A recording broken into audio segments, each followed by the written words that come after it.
the wrong one. There it is.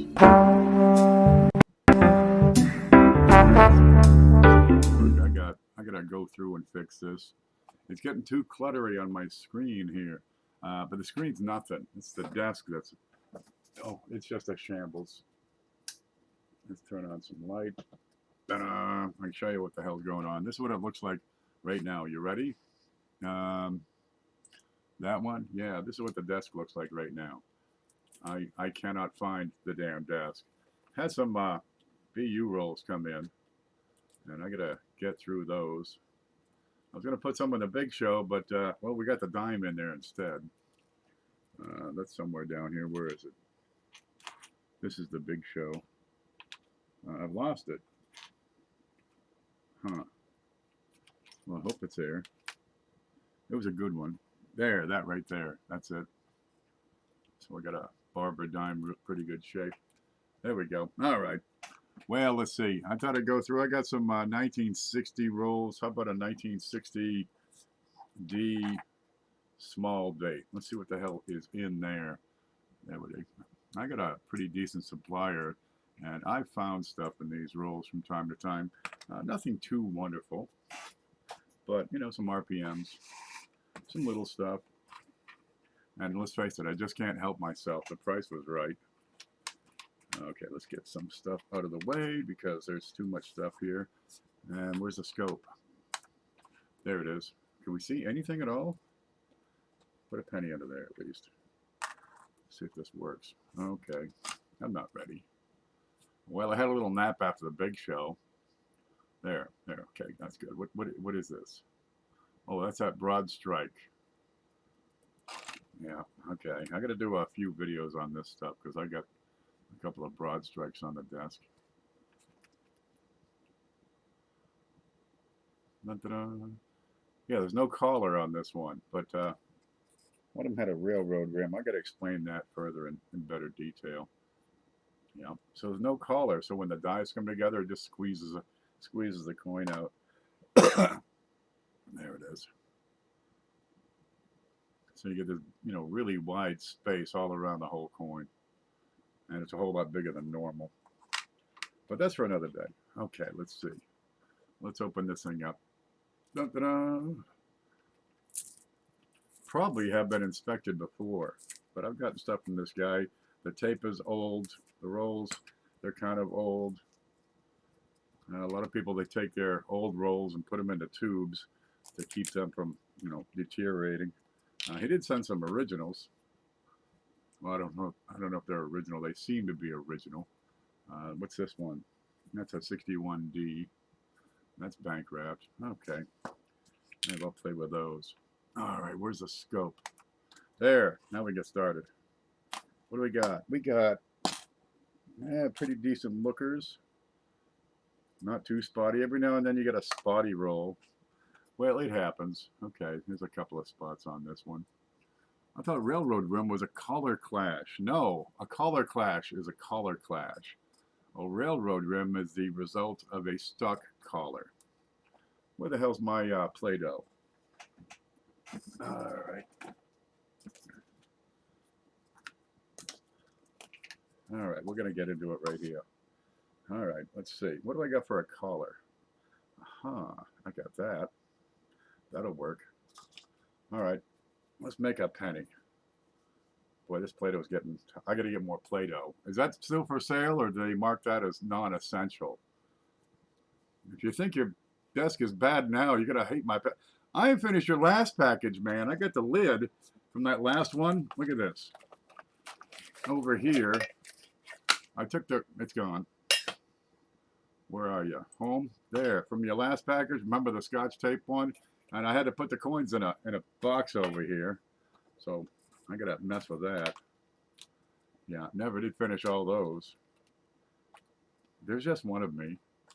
Okay, let's make a penny. What happened? Don't touch the mouse, whatever you do. There. See, I touch the mouse and the whole screen gets rigged up. Okay, there's a blob. I need a press. Okay. Let's press that into a circle. It's not that I'm nervous. I've just had too much coffee. And okay, then we run it through the upset mill. See, we're upsetting it. There. Okay, now ideally, this is just a hair smaller than the collar, and right, so 1/5000th of an inch. Paula looked it up. Paula Bloom, she says it's 1/5000th is the difference between the size of the planchet and the size of the collar, right? So if you get the dies come together and there's no collar in there, I'm gonna need another piece here. I've lost all my tools. Here's some. I'll need a smaller one. Yeah, there's a collar floating around here somewhere. I think it's under the desk. All right. You put a lot of meat on these things. So if you got a die and two dies come together and there's no collar to hold that coin in place, right? What's going to happen? It's just going to ooze on out. That is, what do they call it? That is broad struck. It's struck broad, right? It's nothing to do with Susan B. Anthony or Miss Liberty. It's wider than normal strike is what the hell's going on there. Ta-da! There it is. There's the die. Okay, so I've got this is going to pretend to be a stuck collar, right? Now it's 1/5000th of an inch bigger than the planchet, but if it sticks, right, it doesn't quite slide. Don't imagine it as a ring. Imagine it as a plate, like a square plate with a round hole in the middle. Or if they're doing like edge designs, it could be 3 parts on the plate that would come in and doink and hit it. But if it's broad struck, right, the collar gets stuck. The broad strike makes it fat, and you end up with, you ready for this? There we go. You end up with that. That's a railroad rim. See that? Where I've got 2 different radii. Part of it is inside the collar, part of it is outside the collar. Okay, a collar clash is where the collar hits the, let's see, where would it hit? It would hit like the edge of the die. You get a little edge around the die. You see this? You call it the die trench. This is an accurate representation of a die. And it has this. So a collar clash would be the collar impacting that bit of edge and leaving a little circular mark or semicircular mark. And they're fairly uneventful. They're kind of innocuous. They don't bite. They're not poisonous. They don't have big nasty teeth. They don't really jump out. But something like this, the coin has been deformed. And this would be a striking error. It's a stuck collar. The collar should slide up all the way, but it gets stuck part way. Right? If there's no collar at all, that's a complete broad strike. But here you got a broad strike and a stuck collar. And you get a railroad rim, which I had one of these was one. Is that it? I got to look at these real close. Maybe that was it. There we go. I think that's it. Hell, I can't see. Maybe it's that one. I got 3 coins here. I don't know what they are. I know it does seem to be that one. It could be. Maybe it's this one. Nope. Okay, there it is. Okay. Let's push this one aside. That's the 61D we were just looking at. So, if I have a coin that looks like that, that's what I'm going to be looking for. And that's what we got here in my hand. Let's put down something white so we got some contrast. And go to the scope. There's the scope. And here is a railroad rim. Maybe, just maybe we can get this to focus. Is that as bright as it gets? Yeah, but it's not as focused as it gets. There it is. My hands are really clean, but I got Play-Doh on them. See? Look at that edge. That's not the square with bevels that we would expect to see. Aha, it's like a train. It's like a train wheel. That's why they call that a railroad rim. It's got nothing to do with what you see on the outside, on the face of the coin. You're only going to detect that by looking at the edge.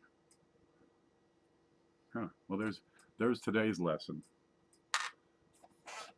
Okay, I guess I thought that because the color clash I posted have been called railroad tracks. That's incorrect. That would be an incorrect diagnosis. You get that. That's probably one of the most commonly misused terms when describing errors, of a particular style. Yeah. Oh, look, I think we got something. I'm going to zoom all the way back in.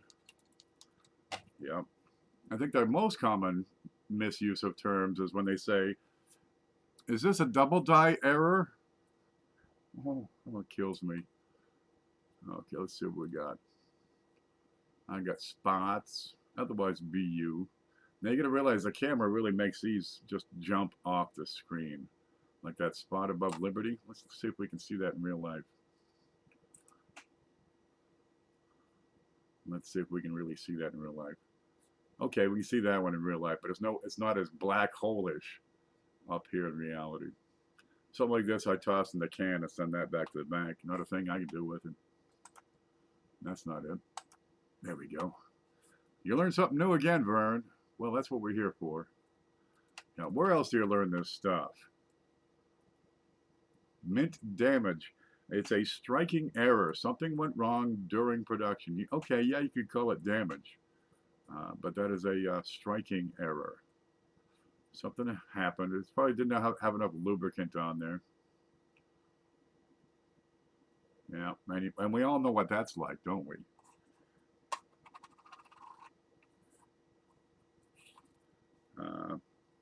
But it did not change what was already there. So it's, can you call it damage? It didn't strike it in the appropriate way. It didn't give it the correct initial shape.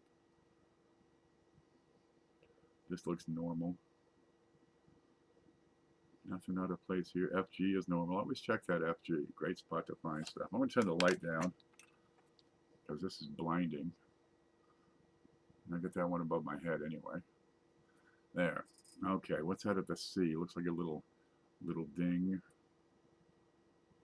Where's my loop? Here's one.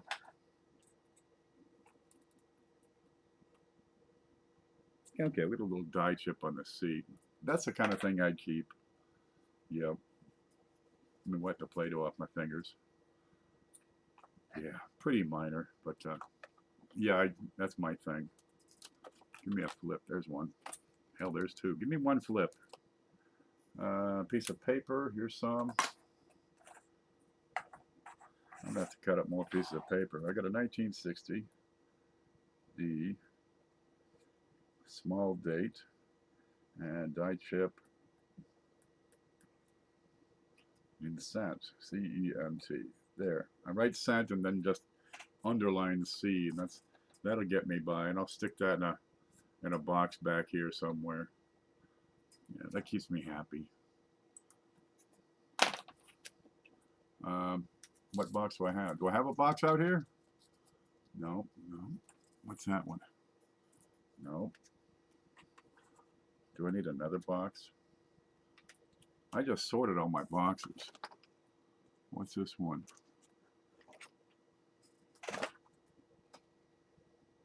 Oh, that'll work. Yeah, stick it in here.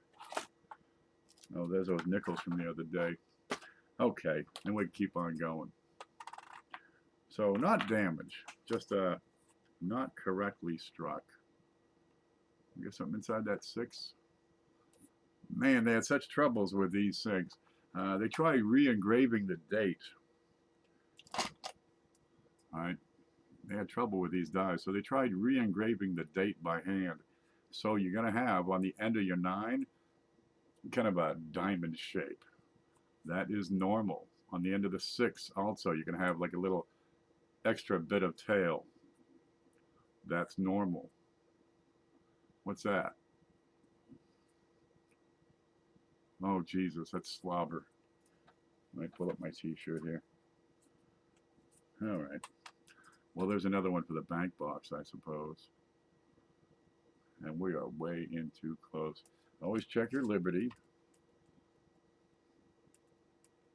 60Ds, you got die chips, you got double dies, you got large and small dates.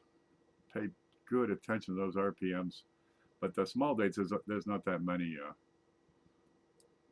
RPMs. On the large dates, they got piles of them. It's because of the die problems they had that they switched from the small to the large dates. They said, man, we got to start over, redo this whole thing. They did. You missed the big show. We'll do it again right now. FG looks pretty good.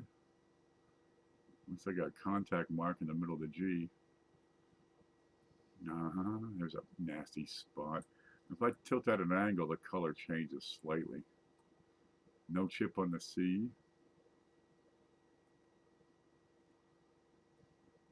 I want to look at the top of that end. I move it back and forth and wiggle it to change the light.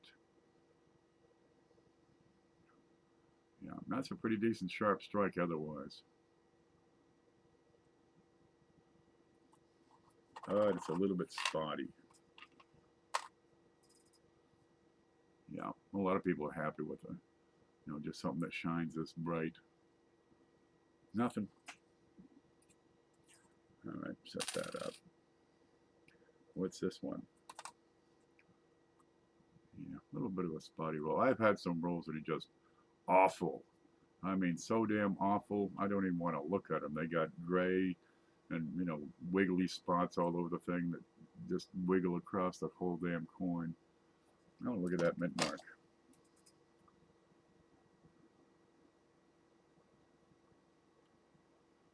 Let's go down the upper left of that mint mark. I have to put the loop to this one. Dave's not here, man.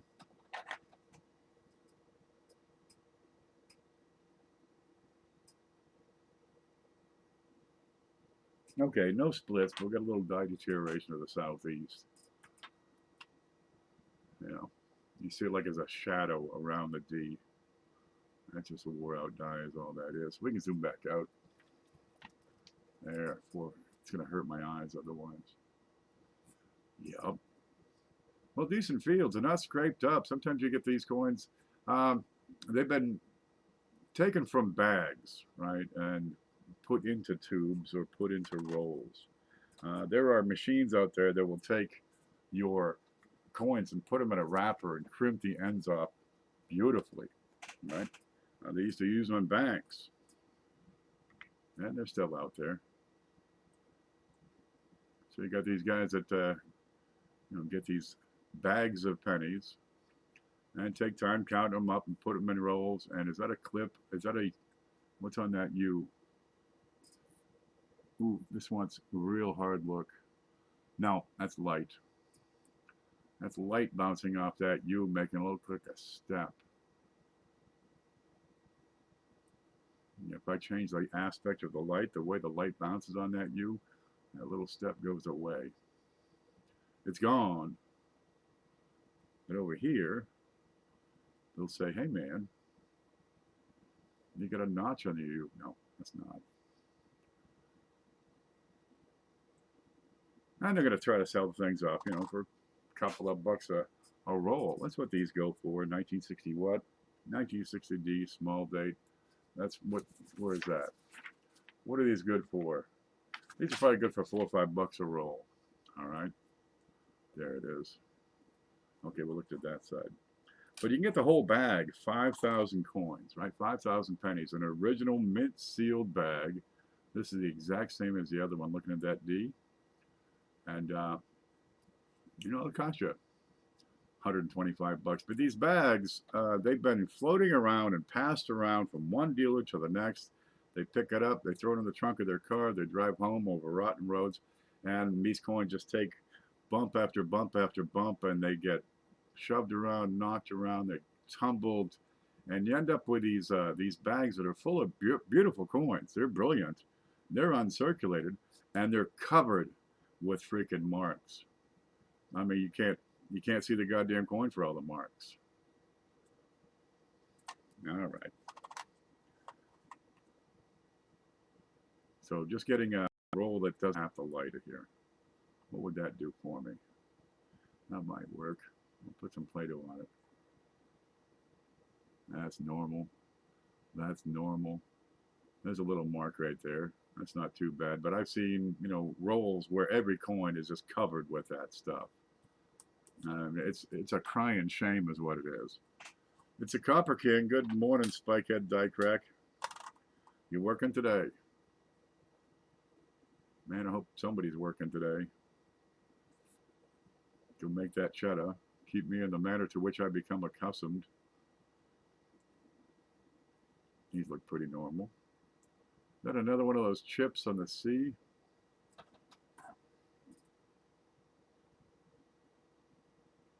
No, that's just a little bright spot is all that is. Yep. Did we look at this side already? I think we did. Well, we'll look at it again. Yeah, we saw that one. I remember that spot.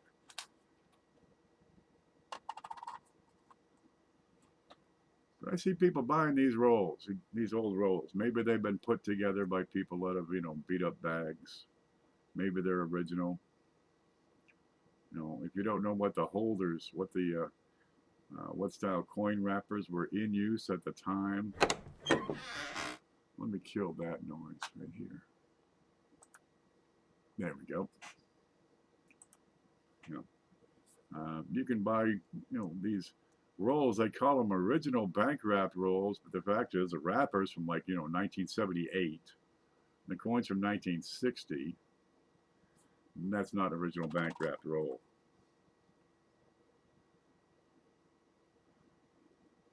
There we go. Nothing special about these.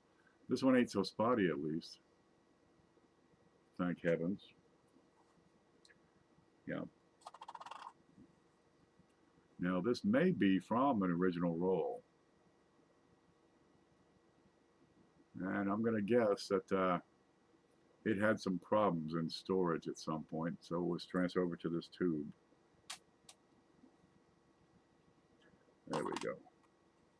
Now, what I've done before, and I still do from time to time, is I'll take the best, you know, 3 to 5 pennies out of the whole roll,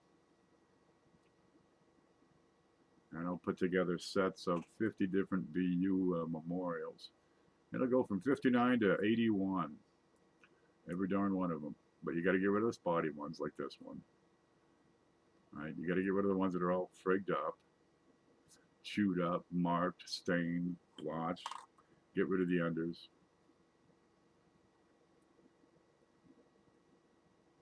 And they got to be right. They got to be bright and sweet. And people pay good. There's another chip right there. That matches the first one. Let's pull out the first one. Have a look. There's the first one. See the chip on this one? We'll take that away. I got a matching chip on the second one. Ta-da! Now I have one that's worthy of being recorded. There we go.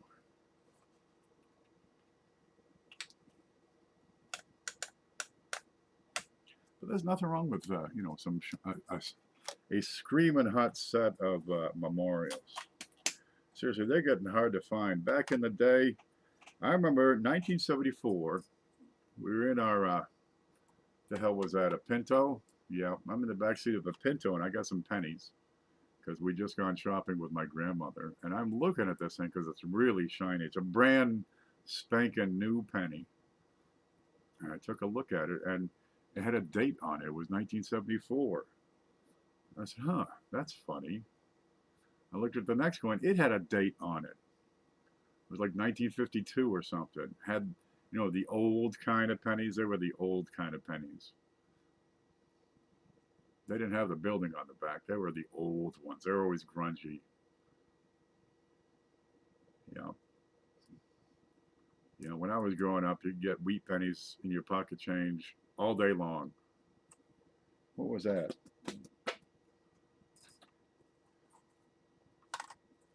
I'd go down to the bank with $2 and just go till I had no money left. Walk home, pockets full of wheat pennies. I'm going to look at this up close here. Now, a little polishing mark. And you can put together a decent looking set of wheats back then. I mean, you get a lot of lustrous ones in your pocket change. I mean, it looked like the pocket change of today. Go back 20 years. What do your, let's see, 2,000 pennies look like? Boy, that sure is a fat 6. You know, you see the flatness of that? Ooh, where's my pointer? I got a pointer here. Okay, there. See how fat this 6 looks right through here? But if I bend it back and forth, right, I got this point right here is where the light stops. Okay, this has been squished flat. That's what's going on there. Yeah, let's see if we can bend that and see the flat squish. That's going to be hard to see. All right, we're not going to see that easily.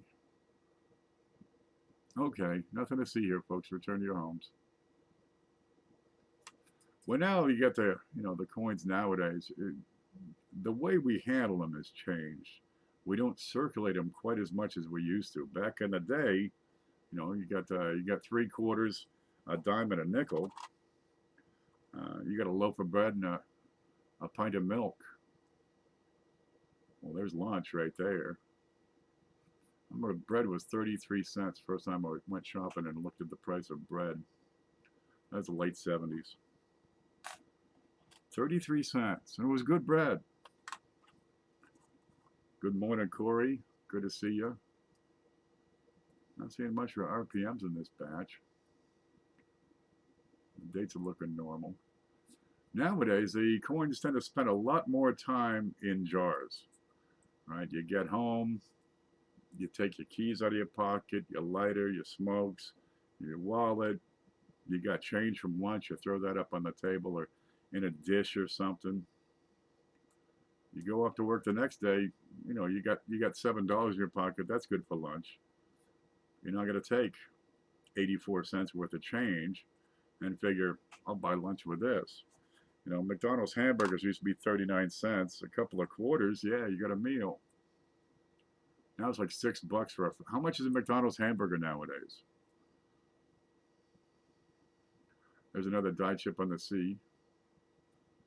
All right, that's a spotty one, but I'm going to keep it.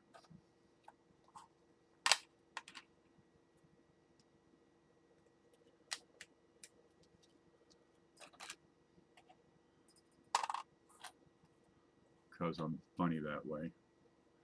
So as a result, the coins spend more time sitting and less time circulating, and they don't wear as much. They don't lose their luster as quickly.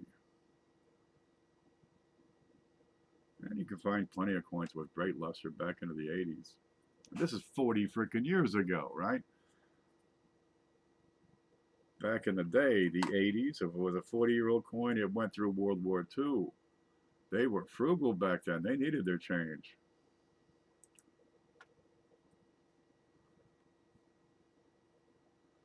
Well, it's kind of the way things work around here. When I was growing up, a quarter was a big deal. You got so if you got a quarter, you got a game of asteroids or Space Invaders. You run up to the spaceport. Man, I'd kill $10 bill in quarters. Take an afternoon. Now I guess they got games that take a $10 bill. Good Lord, it's a freaking video game, This is pretty straight up.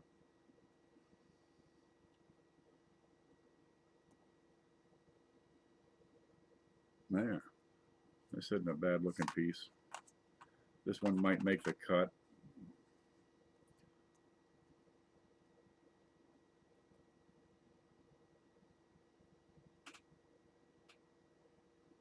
Got a big fat blob on the side of that. Give me another one.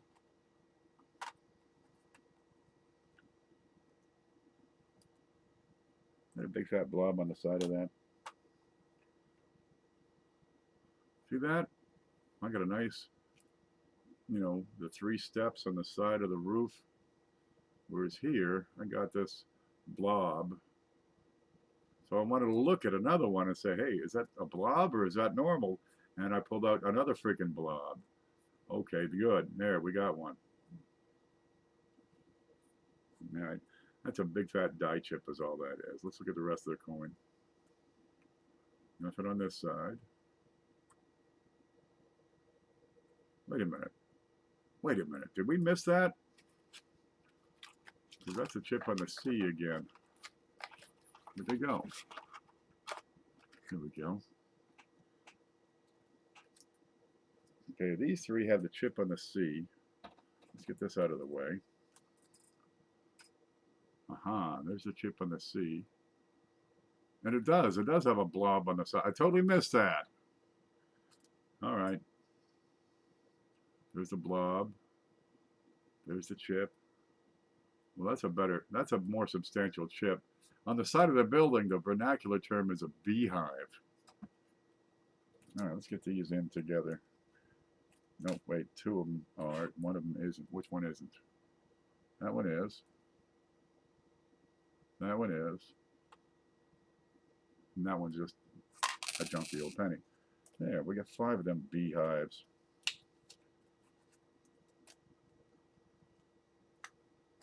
There, that's my thing. You ever sleep? I had a little nap after the big show for a couple of hours. Them things will drain the energy right out of you. Of course, I talked for 2 hours nonstop. Let's see what we got here. 1960D. Yep, looks normal. The D looks normal. That looks perfectly normal. Look at his eyeball.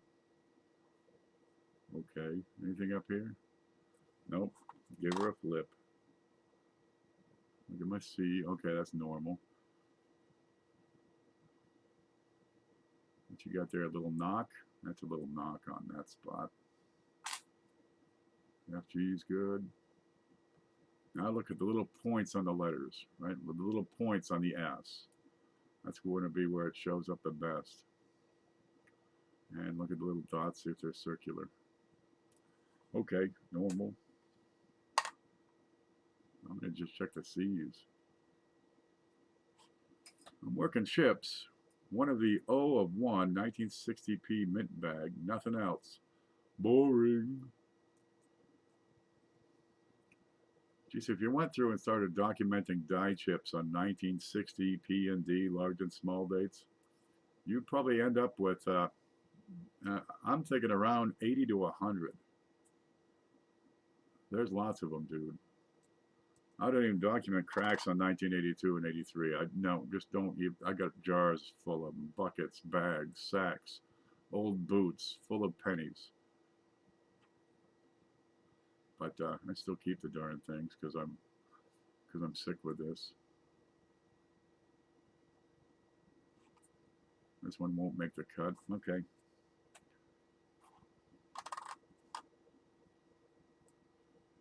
Normal up there and normal down here. Yep. That is a die chip, isn't it? That's the same little ding on the side. Let me see. Do you see it? Where's my button? Right here. That. That's pretty tiny.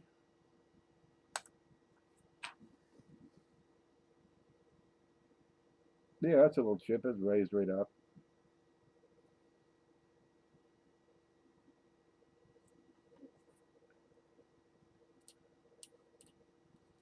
That's the only issue on this coin.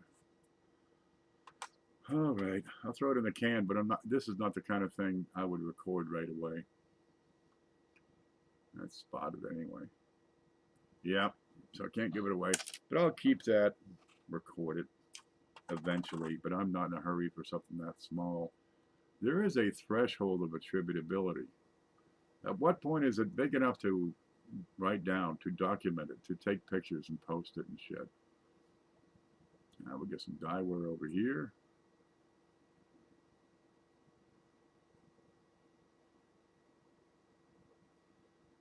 We got some, yeah, some freaking slop. How do I slobber so much? If I had that COVID-19, I'd be a super spreader. Just talking and slobbering on people. I need like a sneeze guard for my coin desk. Nothing on that one.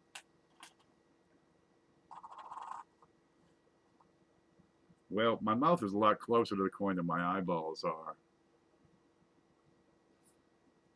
There must be another way to do this. I need some interns. That's what I need. Yep. Intern wanted. You can sleep in the garage. And you got all the fresh vegetables from the yard you can eat. There's another chip on the sea. And the big chip on the side of the building. Okay. Now we get 7 of those. I'm going to need another flip. Where the hell are my flips? What's that? Jeez, I had a bunch. They're gone. What's this box? No. No. What's this? Nope. What's this? There's a couple. Okay, 1961.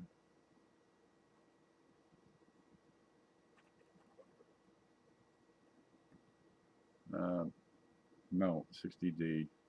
Small date. B. I'll just write beehive.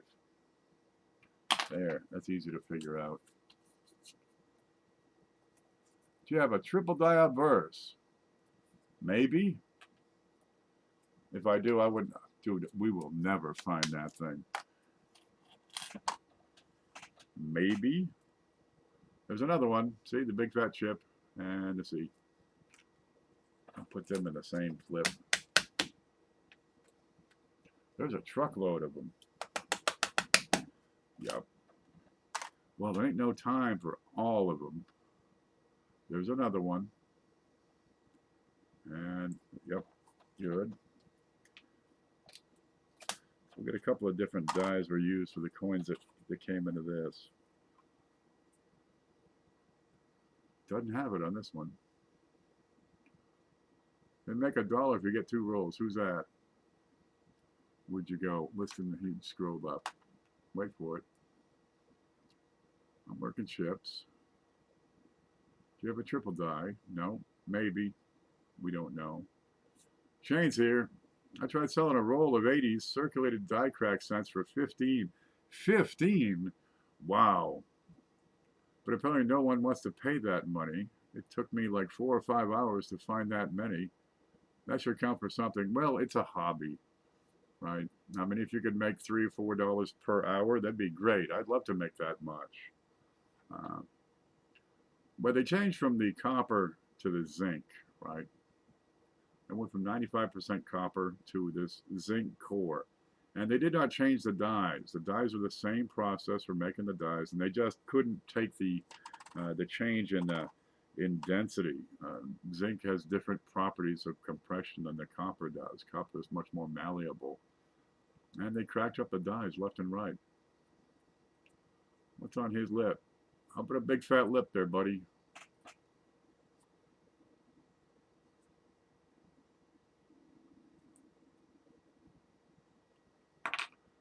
There's nothing there. You're seeing it, Ken. All right. Yep. But it only, see, that's the thing. It only took you a couple of hours to find a roll or 2. They are that common. Well, what if you could put together a set of 10 different ones and show that each one is different? It'll take more time to, take a look and catalog them and classify them and describe it and take good pictures. But would you get $1 for that then? Those 80s die cracks are so darn common. I mean, they're not even worth attributing the darn things. There are so darn many of them. But people go through wheat bags, they go through mint boxes, not mint boxes, bank boxes. And, take a couple of hours going through how many rolls? 50 rolls. And they find a dozen wheat pennies. And they keep those. And when they get a couple of rolls of wheat, they sell them off and they make a couple of bucks. But they had the fun of searching through all those other coins and seeing what else is in there. And sometimes there's some neat stuff. Wheats is not where the money is on these things. And die cracks ain't where the money is on these things. RPMs have a chance. You know, you get a one of these BU rolls and you get a hit, right? You saw those whoa! You saw the beehives. What do we got on those? We got 5. We get 8 of those beehive die chips so far. There it is, beehive die chip, and it's got the chip on the C as well. There it is. Ta-da! Okay. RPMs in this shape, you might get $3 to $5 for them. You know, for minor RPMs. We ain't found the first one yet. Ain't that a shame? But if you get a hit and you got 5 or 6 of these RPMs all the same in a roll, geez, now that you know, $3 roll or $4 roll is putting out 10, 15 bucks in RPMs.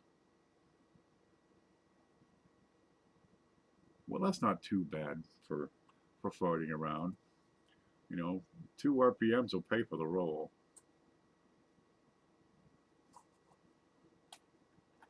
I see people spending 30, 40, 50 bucks for a roll of 1960 Ds. Good Lord. I just don't understand it. Oh, there's another one. See, die chip on the C and the big fat chip up there. And we got 9 of those. I probably won't get $1 a piece for these.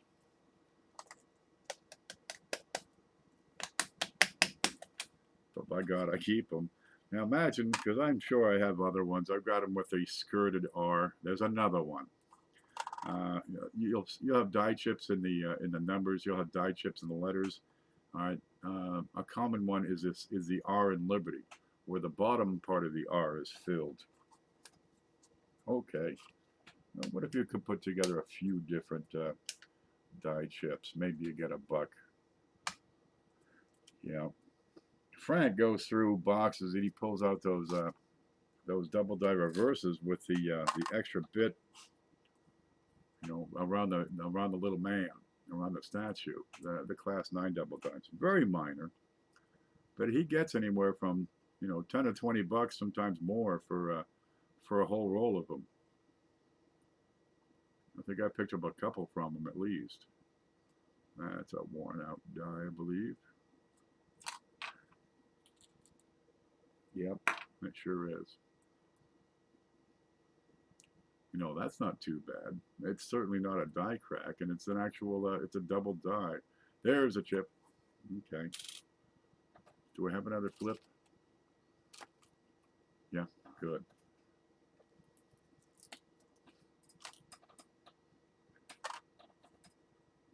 And every now and then he discovers, you know, a new one. Good Lord, there's plenty of them out there. You want to find double dies? 04, 05, 06. You'll find them. You know, those rolls are $2 a piece.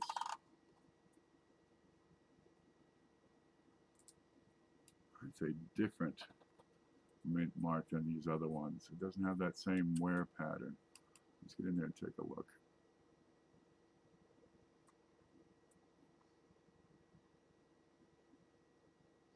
Normal. Well, I got to tell you, if you're spending your time going through rolls of pennies, hoping to make good money, you're fooling yourself. You ain't never going to pay the bills doing this. But here's the thing: it's a skill that you're developing, right? Consider those bank boxes that you're going through to be practice, because these pennies are costing you a penny a piece. You pick them up at the bank, and you go through and look at every goddamn coin. It takes you It takes me a month to work a bank box. Seriously, because this is how I do it. You get 50 rolls, do 1 or 2 rolls in a day, to relax, to get your mind off things. There's that same little chip on the left side. Now this one, it's barely the size of a dot. So I think that one might be below the threshold of attributability at this point. I don't see anything else on it, so I got one example. That'll be good enough. But it's when you take those skills that you developed, right? Being able to identify a double die versus dieware versus MD, and you can start going through these higher dollar rolls, right? I'm in a 60D small date. You're looking at $4 or $5 for the roll. Now you're paying a little more per coin than a penny. So there's another chip. So until you develop those skills, you're going to miss stuff. And if you're missing stuff, that couple of bucks you paid for a roll, you're throwing that away. Dealers don't carry rolls to shows. They are heavy. Yeah, I did a couple of nickel rolls. What was that one? A 59D and a 53D. I think I got another roll somewhere here. What's this one? Did we look at this one? What's that one? Oh, yeah, the Ocean and Views. Yeah, nothing exciting to report, but I got some shiny nickels. There we go. 60D, small date. Nothing here.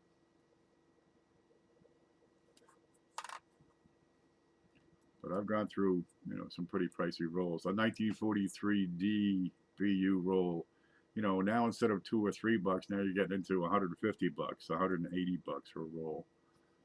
That's where it really helps to know what the hell you're looking at. There's a chip, and there's a chip. Because otherwise, you can take a hit on a $2 roll. But if you really want to get into it and find those good dollar coins. Thank you, Paul. The toilet paper shortage makes you rethink not wearing pants. Dude, you just drag your ass across the grass and you'll be good. Look, if you like, I've got some instructions on email, right, where you can print your own Riser toilet paper, Riser's Treasure Hunting Emporium, all right? If you want the directions, just let me know. Send me an email.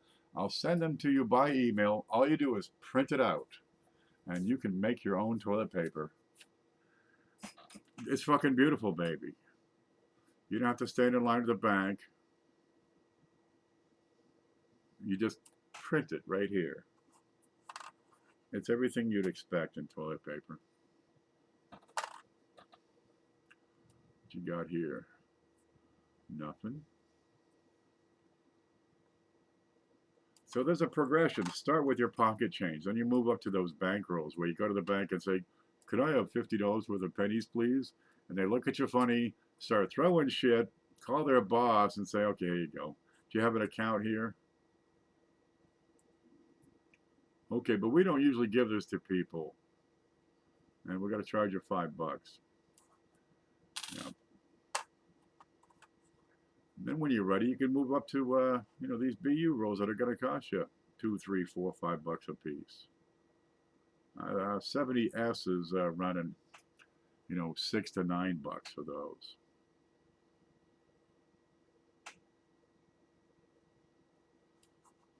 They work by soaking in water.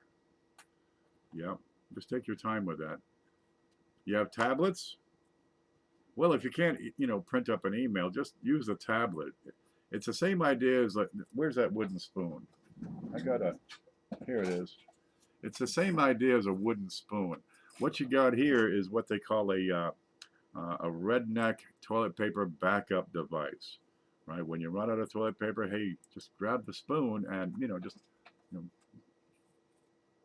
works great. Just get in there, and it's also good for scratching your back. Oh, Jesus. Whoa. There. But when it counts, you can get in there and, use a spoon to get every drop. It works great that way. Yeah. But I suppose you could use a tablet in much the same way, but, well, you'd need to add a handle to that. That look kind of wide lettered to you. Sometimes you get these coins, the letters look kind of wide. And, well, I suspect one of two things. One, is it a potential double die? I see no indication of doubling over here. Another one is a possibly weaker strike. Aha. Where's my point? Oh, I got a pointer here. Okay, because if you have a weaker strike, the metal is not getting all the way into the die. And these letters, you can take a good look at them. They're actually raised at, but they got angles on the sides. So if in the top of the letter is actually the bottom of the die. See the way that works? So if you don't squeeze all the metal into the die all the way down, it doesn't quite reach, what would be the top of the letter, and it's going to be shorter and look broader. So you look at the other indicators on the coin that it would be a weaker strike, and you're going to see some detail missing. Aha. Especially around where, Abe is big. Okay, usually you'll see it up here, but these are great spots. And the bottom stairs, sometimes you'll see a little weakness in the bottom of the stairs in the memorial. And those are indicators that you have a weaker strike, which would, oftentimes give you fat letters. Okay, nothing to see here. But also, if you have fat letters, take a hard look at those and look for separation lines. Look for little splits on the serifs, or serifs if you prefer. What happened? There. Okay, we can keep on going now. Throw that one out. Yucky. It's a toilet paper tablet. Well, what you do, you call up an image of toilet paper, and then at least it seems like you're using real toilet paper, even if it's just a tablet you're scraping it off with. Ta-da! Yeah. We got the deadliest virus to hit the freaking world in 100 years, and half the people are just wondering, how am I supposed to wipe my ass? Oh, God. I think we're too far gone, honestly, if that's what we're worried about. Did I tell you about the freaking sandwich? Oh, for Christ's sakes. I looked back, and they're still arguing about how to cut a sandwich. Yeah, they're talking about cutting the crust off. I looked at that side. Yeah. No, still no mention of the cucumber. Jesus. I mean, pickles is okay. I got no problem with pickles. But sliced whole raw cucumber, really, I'd rather eat belly button lint. At least it's a little salty. How you look on that D? That's a perfect looking D.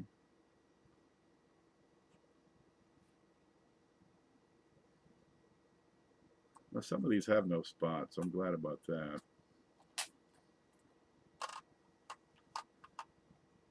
So anyway, you got these coins, you got these BU rolls. And what do you do when you're done with the darn things? You need a sink.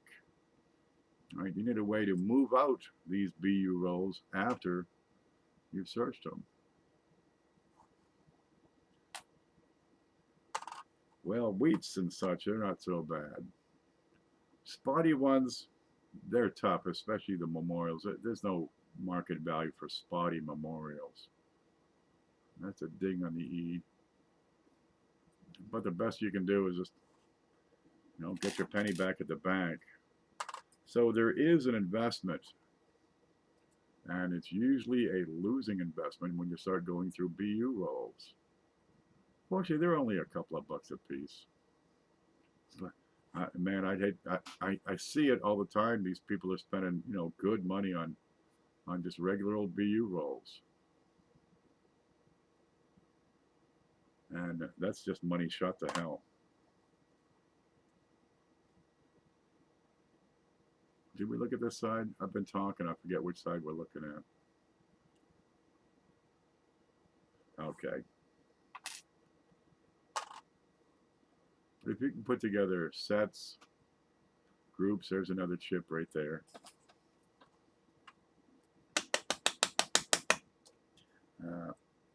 You can pull out some of your investment back.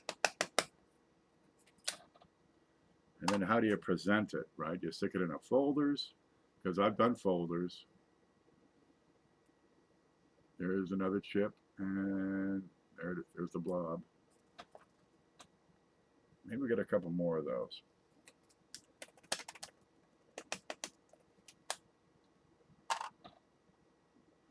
Yep, there's another one. And another one. And another one. And another one. Well, good. So you get the double chip. I've done them in individual holders, but there the cost starts to go up and the time you're putting in starts to go up. So folders, yeah, just your regular good ones. They should be problem free, without spots, without excessive injury. But if you're going to get them into individual holders, they better be tight. They better be right and tight. Now, what's his name there? What is his name? I forget his name. Jody Gomez goes through these rolls, and he looks for the top, right? The MS67s, the MS68s. And every now and then he gets a hit. And these things, they go for, $300, $400, $500 because they're few and far between. But he's got to go through 200 goddamn rolls to find one. But it helps to offset the price of all those rolls he goes through.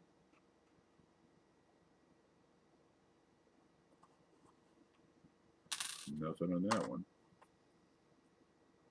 There's a chip. Now we need a bag. That's one. I see a bag over here. And another one. Look at that.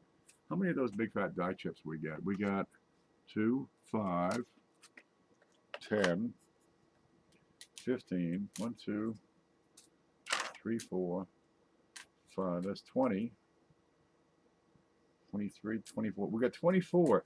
Almost half of that roll had these die chips in it. There, let's put it in a bag here. I'll put them all together. Well, there's a neat one. There.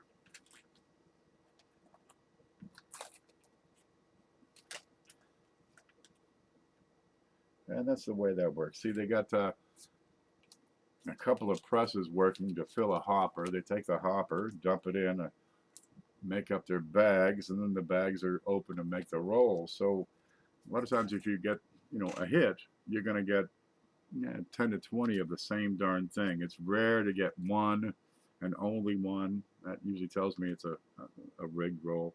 And it's very rare, but it has happened when you get, the overwhelming majority of that roll is a particular error or variety. But it does happen. There we go. Yep, it's a hobby. It's not made to be, it's not designed or even proven to be a moneymaker by any stretch of the imagination. Where's the face? There it is. But hey, we got nothing else to do at what, 5:30 in the morning during a lockdown. So we look at some pennies. How's your plants come along? Sprouting? Oh, they're up. I got to start putting tomato plants in this week. Heavy. It's been raining for 5 days. It's supposed to rain for another couple of days. But turnip should start bulbing. Collards are growing. It'll still be a couple of weeks before I can eat those. The carrots are, this big. Uh, Potatoes are leaping up. Let's see what's over here. The chard, uh, it's getting there. They're sprouted. They're coming along. I got a few peppers, not too many. I got to start more peppers. Yep. There. And I got these coins that are the rest, and I'll pick through these and pick out, see if I can get a couple of, top qualities. But otherwise, the spotty ones, these will go back to the bank. Yeah, and you eat a couple of bucks. 430. Must be one of them Midwesterners. We got Texas, Chicago, Indy. It's a gamble, but me, I go beyond just the looking for RPMs to sell. I want to find these new things, and where else are recording the stuff that other people aren't recording. Where the hell's the cap to this roll? Where do these things go? Is it in the box? Huh. Well, there's one. I'll put that back on. There. That goes in the search pile. So, yeah, we got half the roll picked out. Yep. But what you want to do with them is all up to you. Yeah, but there are strategies and tactics and techniques to glean the most. Really, experience is going to help you glean more stuff out of these rolls. And maybe that one coin you find is enough to pay for the roll. That's a big help, even if just an RPM. I believe a great source at low cost is the key to the long road of accumulation of varieties. By far, attribution is the funnest. It's a lot of work. It takes me, 45 minutes to an hour to find a variety, stick it into storage, attribute the darn thing. Where the hell is the, here's a screen. Let's see if we can pop this up. Then you got to put it in the database. Make sure that's entirely accurate. Let's see if we can see what I can see. There we go. Dum-da-dum. We'll go up a little bit more.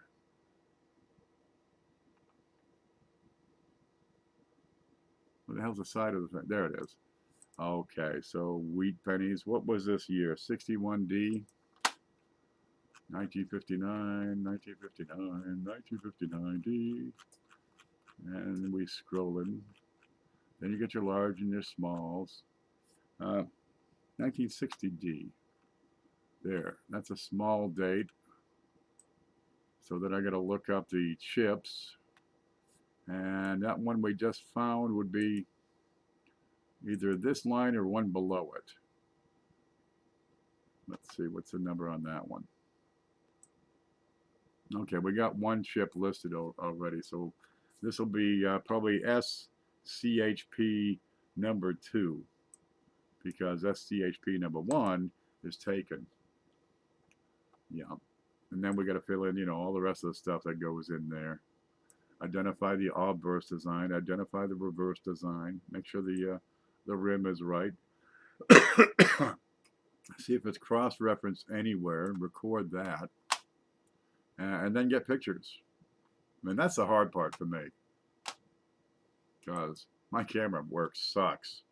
I got a good Bloggie that really does a nice job, but it's not direct wired. So you take the pictures, then you put it in the computer, then you can look at them, move them around.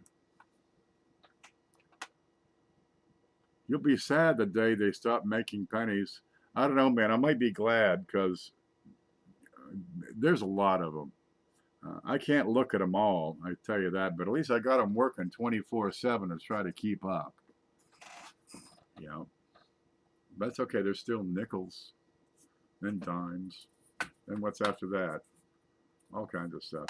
But it's a progression. You start with your pocket change. You move up to the bank rolls, where you're starting to put in some effort, and you actually have, $25 or $50 or $1,000 in stock, right? Because I sort my pennies out while the spaghetti's boiling, or I'm lining the tub. So I got, $300-400 in pennies over here on the shelf. They're sorted. I just have to go through them. Then I got 6 coffee cans down here. There's another $150-200 in loose pennies. I got, I don't know, $7 of rolled pennies here. There's a box of rolled pennies over there. So you start to build, you know, inventory, but it makes for efficiency as far as travel, right? If I go to the bank, I'm taking some pennies with me to get rid of, and I'm going to come back from the bank with more pennies. There's folks that spend, you know, the $4 worth of gas to get to a specific bank, or another $4 to get to a place they can dump it out. Some people use those Coinstars. Hey man, I can't say I blame you. I watch a movie for 2 hours and I roll up $30 worth of pennies. Yeah, it keeps me busy, keeps me nimble, kinda. When is our site launch date is planned for February 1st of this year, and we'll get there. We'll get there. We had some issues and totally deleted the whole damn thing twice now, but you know, we're talking again. Life's under control. And Shay is taking on the task of writing every darn bit of code from zero, from scratch, from a blank page. But it'll be nice when it's done. Everything swipe your card. Yeah, going to a cashless society has always been in the works. Part of the reason for a cashless society is everything's recorded and they maximize their taxation. But also you reduce a whole lot of need for making the coinage, making the notes, distribution of the notes, replacing the notes, designing the notes. I mean, you got two entire bureaus of the government that would be, you know, put out of work. And there's a lot of money involved in making money. But they don't want to do it quite yet because they make more money selling the money than it costs them to make. Except for the pennies and nickels are climbing up there. But you know, it costs them 2 cents to make a dime. They sell it to the bank for 10 cents, and then they take the rest and give it to the treasury. You a pinball wizard? No doubt. Ken, I'll send you a super nice Nikon if that's what you need to start recording these things. I'm happy to help it progress. Shay is better with the technical stuff.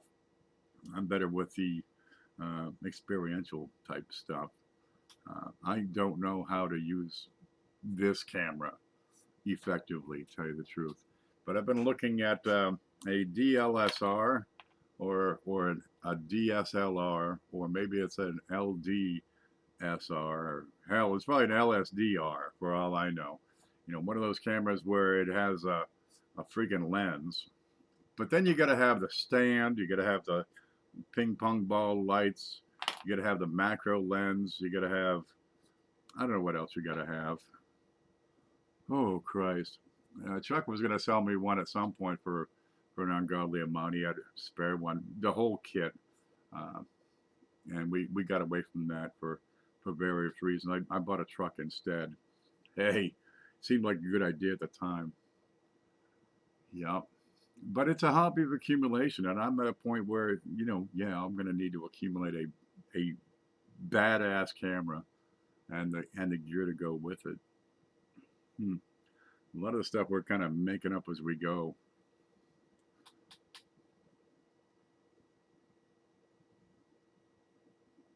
Okay, there, I've caught up with all the chat. Yeah, so I'm going to take off, guys. I want to thank you all for coming by. It's 5:30 in the morning. I'm going to kill this light because it's just blinding me. Yeah. And it's probably time for a nap. Yeah, I do the big show. I take a nap. I get up and fart around for a little while. Then I take a nap. Then I get up and maybe forage in the kitchen.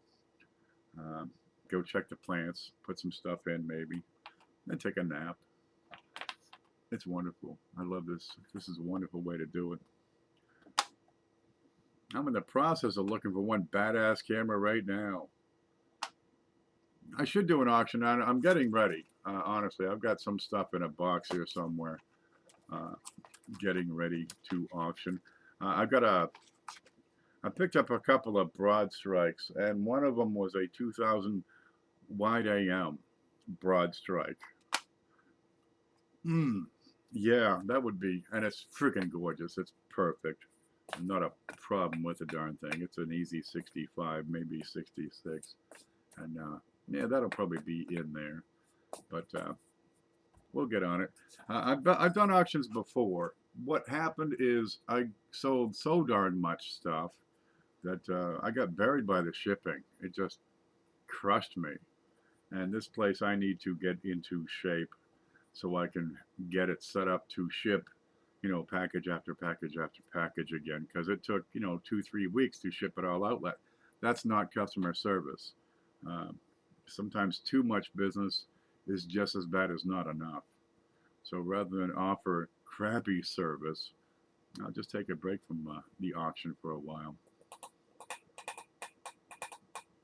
What's a good price on NGC Proof Savvy Reverse Proof W 2020 penny? Well, we're 4 months into 2020, and those things have only been out for about 2 months. And honestly, I have not followed the market, so I wouldn't be the one to tell you the price for your coin. But I do have a video that's all about how to determine the value of your coin. Let me get that for you. And if you understand the basics that go into making a coin valuable, okay, how much is my coin worth? Let's type that in the chat. And there it is. Look. Okay, home. No, I want this one. Here's the screen. Here's my channel. Right, and you go up here in this little question box and type in how much is my coin worth and get this video. Leaderboard helps you invest better and with. then you get an advertisement. Don't worry about the advertisement. Let me just give you the darn link. How about that? There we go. Let me copy that. Come back over here. There's the head. There. Ta-da! But how much is it worth? Is it written in stone? What if one company says it's worth this many dollars and another company says it's worth that many dollars? Which one is right? Because no two price lists ever made are ever in full agreement on anything. There might be on a few things for a little while, but all these price lists draw their information from an algorithm that they employ. Some of them just copy and paste from other people who have an algorithm. But they come from auction records, they come from reported sales from coin shops, from auction houses, from eBay, from private sellers, shops, shows, and that's how they come up with these estimated values. It's not written in stone. So what's a good price range? I don't know, probably 30 to 100, somewhere in there. That's as accurate as I could be. That's a bit of a spread. And now, if you go to sell your coin, do you have an established market, right? Do you have an established following, a customer base who is familiar with your quality of service, and they're going to pay, full retail for your coin?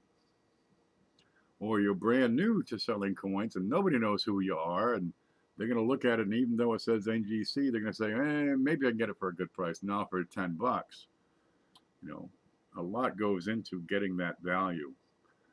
You could go to an auction house and use their service for some pricier coins, but a lot of times they'll charge you 20%, 25%. They'll have a seller's premium involved in there, plus a setup fee to begin with. Yeah, geez, it's a hassle to sell coins.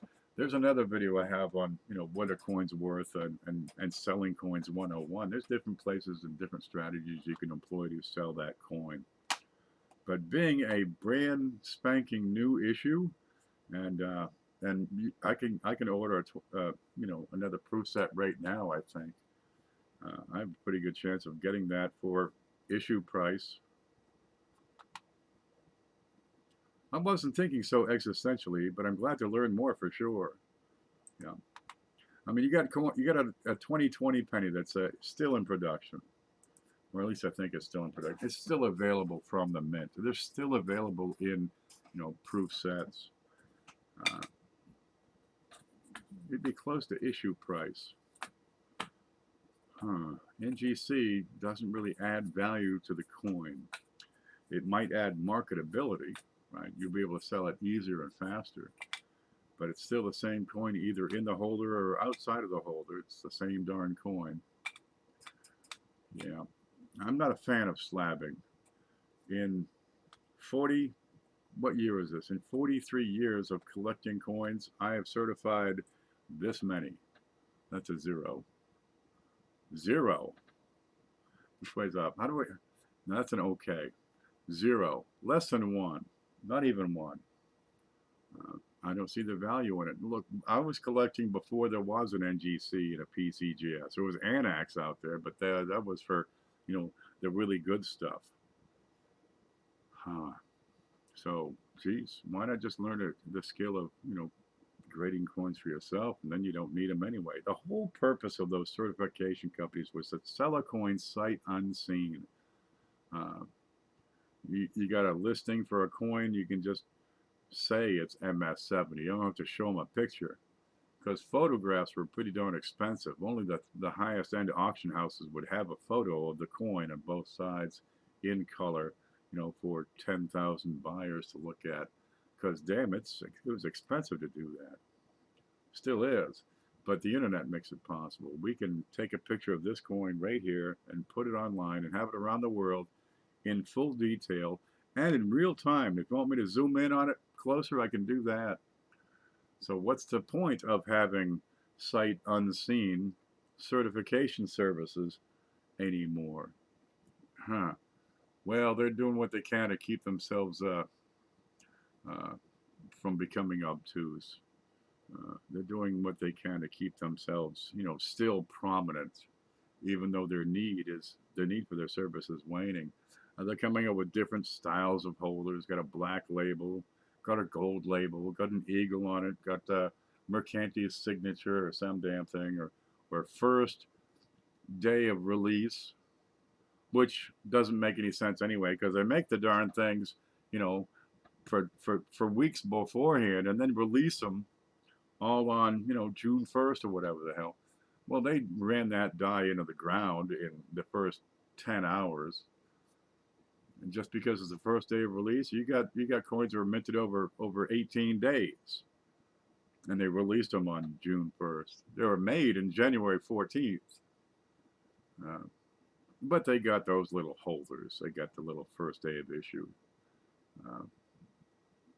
They're novelties, and people seem to like them, though. Well, what the hell. Okay, guys, look, it's time for me to take a nap, so I'm going to let you go. I'll give you the closeout clip, and you guys stay groovy, all right?